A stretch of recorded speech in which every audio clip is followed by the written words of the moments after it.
Saludos a todos. En esta oportunidad iniciaremos la revisión de una etapa del ciclo vital que también se hace fundamental en el desarrollo y en la construcción de todo aquello que llamamos argumentos emocionales que serán la clave del comportamiento, de la forma de enfrentar y, por qué no decirlo, de la cualidad y calidad de vida que puede tener un ser humano desde la perspectiva emocional. Vamos a hacer referencia en esta ocasión a el periodo juvenil escolar. Siempre tendremos presente que establecer un momento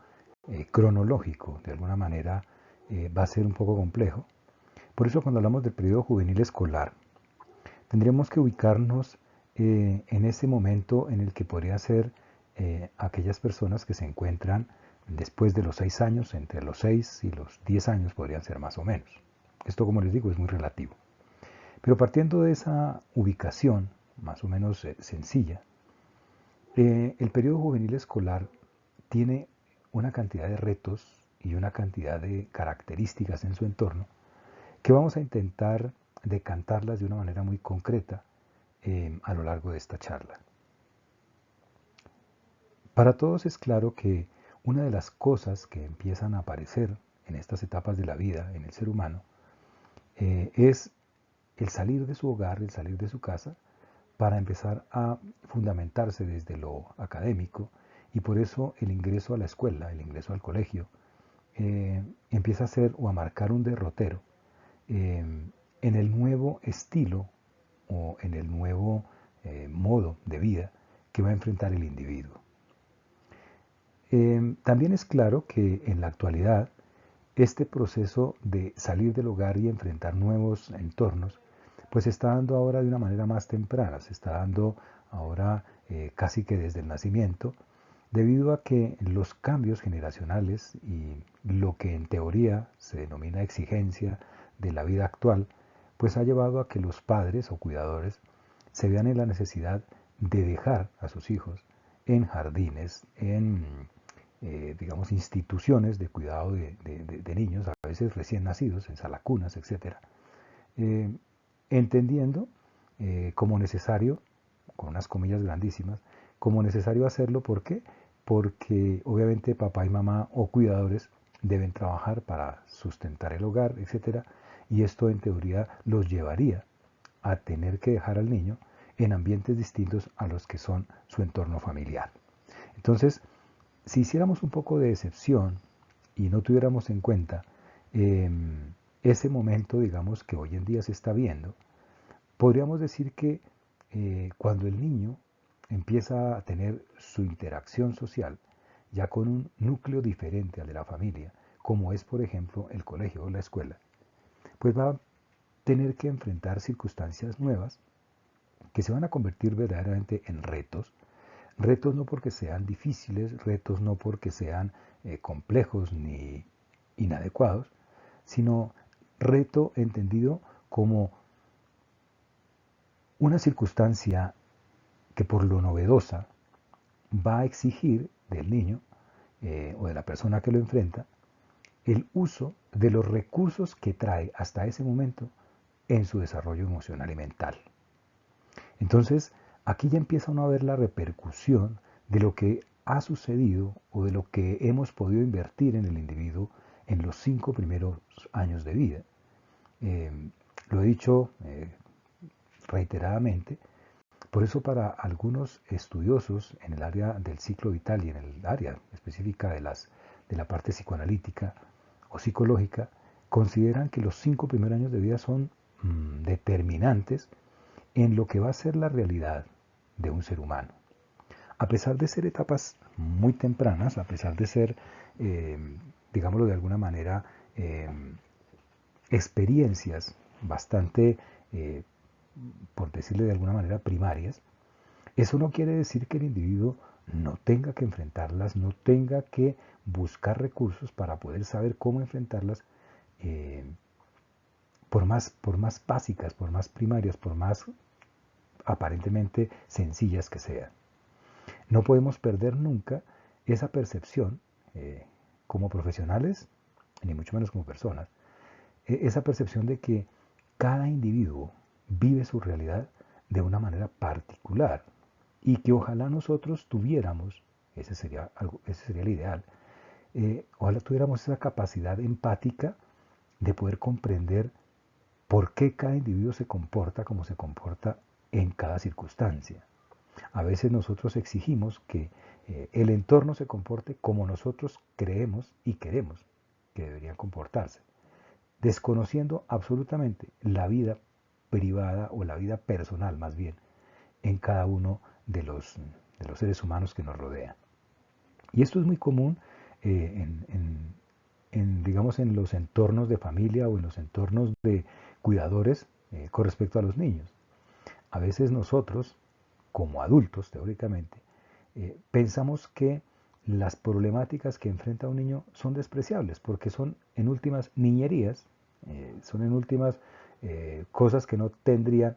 para nosotros trascendencia alguna. Sin embargo, nunca se debe olvidar que el individuo está construyendo su realidad y cada circunstancia es tan importante y tan trascendente como cualquier otra circunstancia, independiente que sea el individuo adulto, niño, adolescente. Entonces,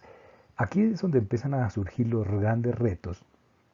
para poder encauzar o para poder empezar a perfilar y a optimizar qué cosas habría que ajustar, ¿no? Es como una etapa de ajuste entre lo que obtuvo el niño en los 5 primeros años de vida y aquí viene el ajuste para irlo encaminando o encauzando hacia otra gran etapa que veremos posteriormente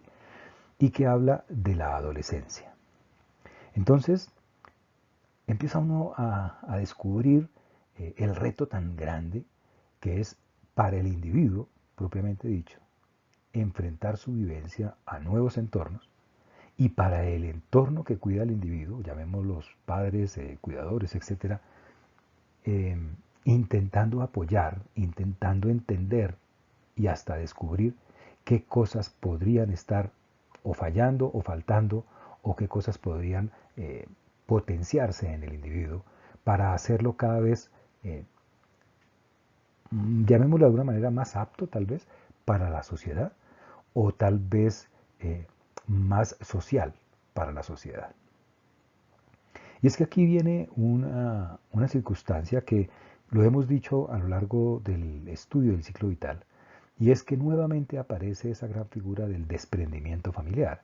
Si nos damos cuenta, el individuo desde que nace empieza a sufrir un desprendimiento de algo que es importante. El niño tiene que desprenderse del cuerpo de su mamá, el niño tiene que desprenderse de los brazos de su mamá, el niño tiene que, o sea, siempre es como un paso a paso en la búsqueda de que el individuo sea cada vez más independiente. No que sea egocéntrico, sino que sea independiente, pero que esa independencia no le genere aislamiento, que esa independencia no le genere de alguna manera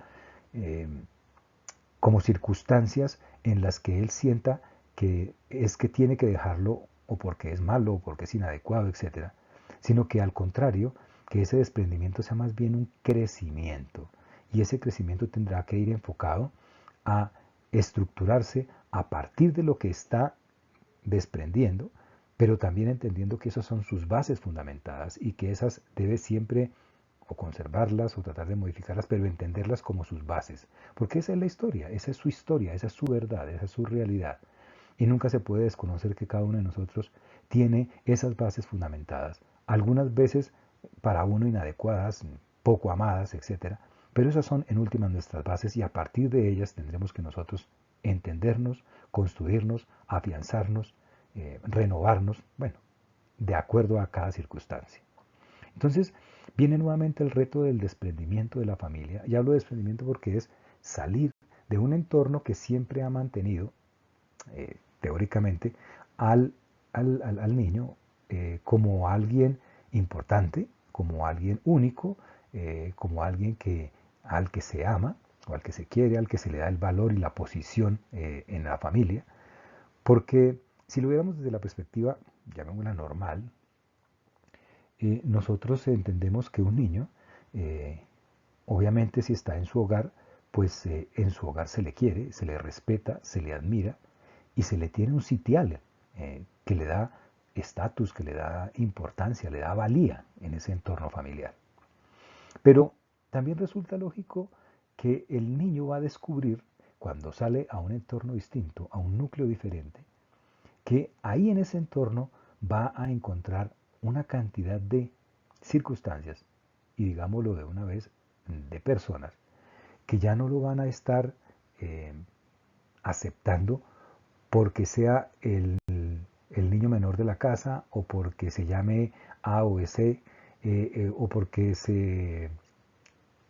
se caracteriza por tener ciertos atributos físicos, etcétera, etcétera, sino porque ya va a tener que empezar a tener validez por lo que es. En ese momento es cuando el niño entiende que su entorno empieza de alguna manera a, a exigir que él se manifieste como es. Y aquí hay una dificultad tal vez que no hemos entendido a lo largo de la historia y por eso actualmente las sociedades padecen una cantidad de problemáticas. Y hace referencia a que al niño o al ser humano siempre se le deberá hacer entender. El individuo siempre deberá construir una realidad basada en su realidad. Es decir, que el individuo tendrá que comprender que él tiene que mostrarse como es, porque siendo como es absolutamente válido, es absolutamente coherente y es absolutamente un ser de utilidad para su sociedad. Eh, Digo esto es porque muchas veces le hacemos creer a los individuos que cuando salen a enfrentar el mundo tienen que dejar de ser lo que son, tienen que empezar a ser diferentes y ya digamos como a montar un espectáculo, yo llamaría como a tomar el papel de un personaje que teóricamente es ese personaje al que todo mundo de pronto admiraría, seguiría, aceptaría, amaría, etc. Eh, pero que para eso tiene que vestirse, disfrazarse de ese personaje, porque siente que su realidad no le va a permitir ingresar a un entorno que teóricamente se ha vuelto exigente. Este craso error es el que lleva a que muchos de nosotros eh, nos sintamos inadecuados en la sociedad. Y a veces nos sentimos falsos y a veces nos sentimos vacíos. ¿Por qué? Porque terminamos haciendo actuaciones que el entorno nos pide para ser aceptados o que creemos nosotros que nos pide para ser aceptados. Y nunca mostramos lo que somos nosotros. Pero en el fondo nosotros quisiéramos que la gente nos viera como realmente somos y que valorara lo que realmente somos. Pero es que nunca nos lo permitimos y terminamos creyéndonos una historia en la que pensamos que definitivamente hay que ocultar lo nuestro. Nuestra verdad es mala, pero lo mejor es hacer unas cosas que le gusten a los otros. Entonces terminamos siendo actores de una sociedad que nunca va a ser sincera ni transparente. Y por eso vemos tanta problemática. Hoy en día hay tanta dificultad en el aspecto humano, en lo que vivimos en la sociedad. Hoy en día todo el mundo gira en torno a su necesidad, nadie piensa en el otro, porque hemos perdido esa capacidad de, digamos, eh, de empatía, que es algo que hemos desarrollado como seres humanos y como especie humana, pero que la estamos perdiendo, sobre todo por esa tendencia a pretender ser distintos y a pretender en lo distinto siendo únicos, porque eso nos va a permitir tenerlo teóricamente todo, pero a sabiendas de que tenemos que para eso pisotear o, digamos, utilizar a otros para poder llegar a eso que en el supuesto es lo correcto, porque tenemos que llegar a un sitial, a un estatus, a sabiendas de que el estatus siempre lo hemos tenido siendo como somos. Entonces, en ese desprendimiento familiar hay un reto para el niño, porque el niño se va a ver inmerso en un grupo. Imaginemos, llega a un grupo de su colegio, un grupo de desconocidos, un grupo en el que él no sabe ni siquiera qué lugar ocupa, eh, y va a tener que empezar a ajustarse, a verse, a mostrarse, y ahí es donde empieza ese gran legado que tuvo el niño en los 5 primeros años de vida, a predominar, porque aquí es donde tiene que empezar a construirse y a afianzarse ese rol social que va a tener el individuo. Y es aquí donde en su entorno escolar va a tener el que ubicarse en su espacio sin necesidad de tener que pisotear a otro para poder ser él el merecido, el mirado, el querido, el tenido en cuenta, sino que él tiene que comprender que siendo como es, él también tiene valía, él también aporta, él también es parte de esa sociedad o de ese grupo social. Aparecen otras imágenes de autoridad, y aquí es donde viene también, es que todo es un reto definitivamente, pero aquí es donde viene también el cómo planteen esas otras imágenes de autoridad la realidad para el individuo. ¿Por qué? Porque pues obviamente en el colegio tiene sus normas, tiene sus reglas, tiene sus exigencias. De pronto en el colegio ya no se le exige tanto que coma a horas determinadas o que no deje nada en el plato, sino para el colegio es más importante que responda en lo académico, que responda en la puntualidad, que responda, etcétera, etcétera. Entonces, cada circunstancia le va a exigir al individuo una responsabilidad. Lo interesante de esto es que más allá de lo que pida un colegio, lo que sí es interesante es que el individuo entienda que cada circunstancia a la que va a haberse enfrentado él, sea en el colegio o sea en otra circunstancia de vida, siempre le va a estar exigiendo responsabilidad. Tal vez el, uno de los factores a desarrollar en ese nuevo emprendimiento social que es el compartir en la escuela, una de las cosas que se vuelven importantes es la capacidad de adquirir más responsabilidad y de entender que él es responsable y corresponsable de sus actuaciones, de sus propuestas, sí, de sus decisiones, eh, no solamente en su vida, sino en el entorno en el que él se encuentra. Entonces, esto lo vuelve, esa corresponsabilidad lo hace al individuo más centrado y lo hace muy seguramente más útil y lo hace más válido en la sociedad. Esas otras imágenes de autoridad también a veces se pueden volver eh, complejas para lo que viene más adelante en el individuo, sobre todo cuando no hay imagen de autoridad, por ejemplo, en el hogar. A veces pasa que en el hogar el niño tiene imágenes de autoridad un poco balanceadas y nosotros vemos en muchas ocasiones cómo el niño a veces responde mejor a la solicitud del padre que a la solicitud de la madre. Y esto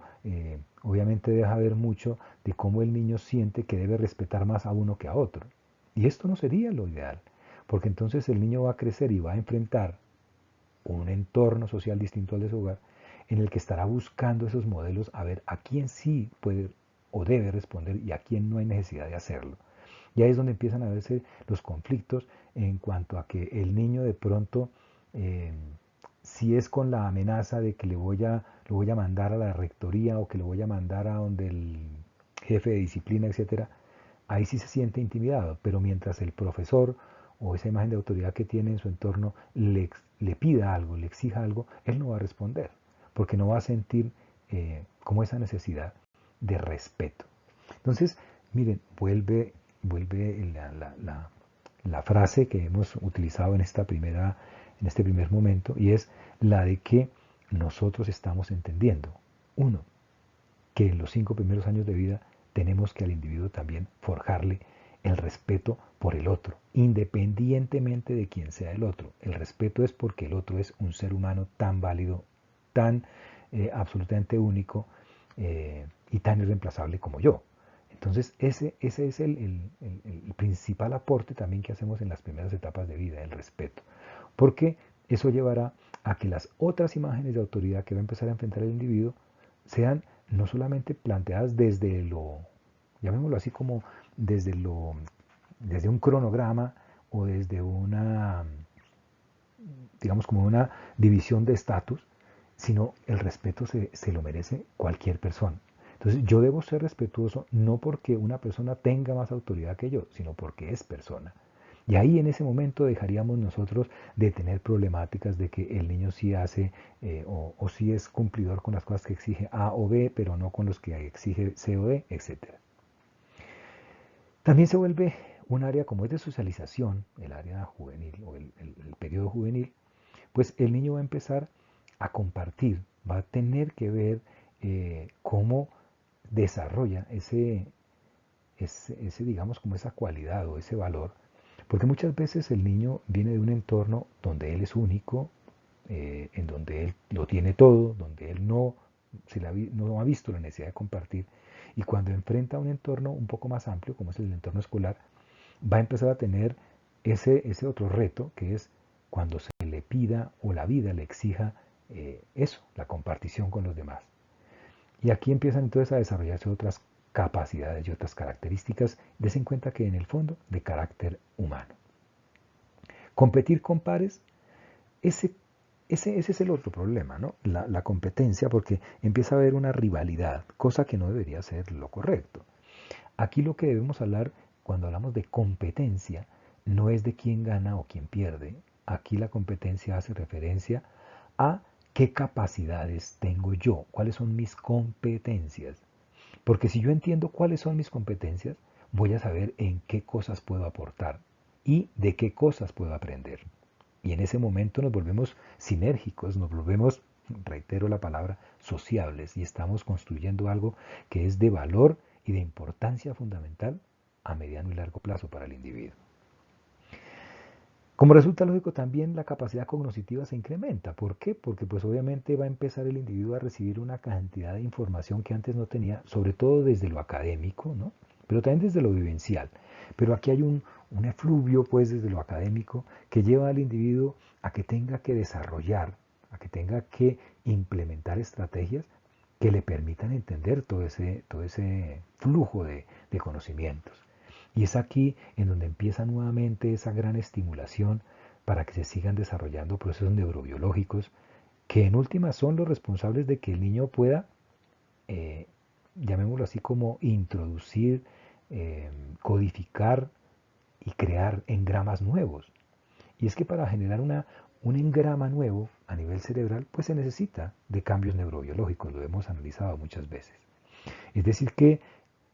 a la par de todo lo que está viviendo el individuo, de todo lo que está aprendiendo, también está construyéndose anatómicamente, porque su cerebro está teniendo un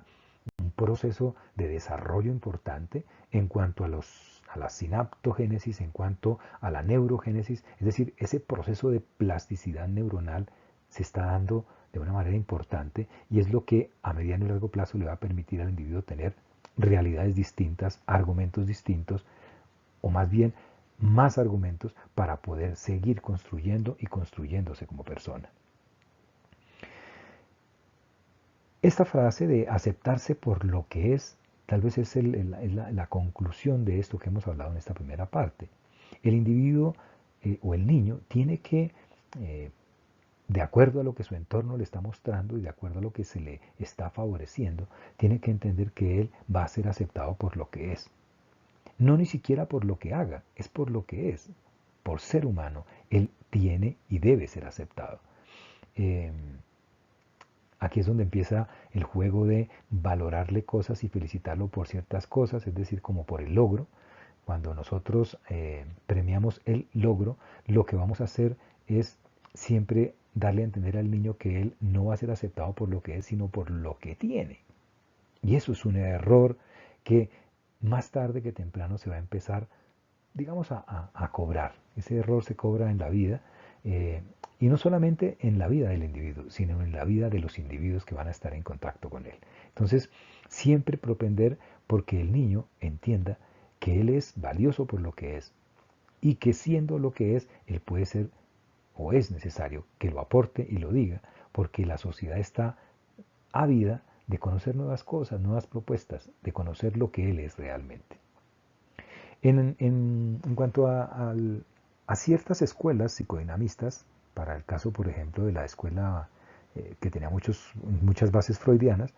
a esta etapa del periodo juvenil escolar fue la que se le denominó de latencia. ¿Por qué? Porque para los constructos o los conceptos que traía Freud, planteados desde lo sexual, él decía que era una etapa en la que había poca actividad sexual. Pero, pero entendamos de alguna manera que esa poca actividad sexual no hace referencia exclusivamente a lo que tiene que ver con la parte genital, sino que para esa escuela aparentemente se veía como que en este periodo juvenil no pasaba mayor cosa. En los primeros 5 años había una cantidad de cambios, eran evidentes, entonces habían cosas para, digamos, como para mostrar y contar, pero había un espacio entre los 6 7 años hasta los 10 12 años en que el individuo como que lo único que hacía era crecer en cuanto a lo somático, pero no pasaba nada más. Pero démonos cuenta tantas cosas que se van fraguando, que se van construyendo en el trasfondo de la realidad de un niño cuando empieza a vivir cosas distintas a las que se le ha dado en el hogar.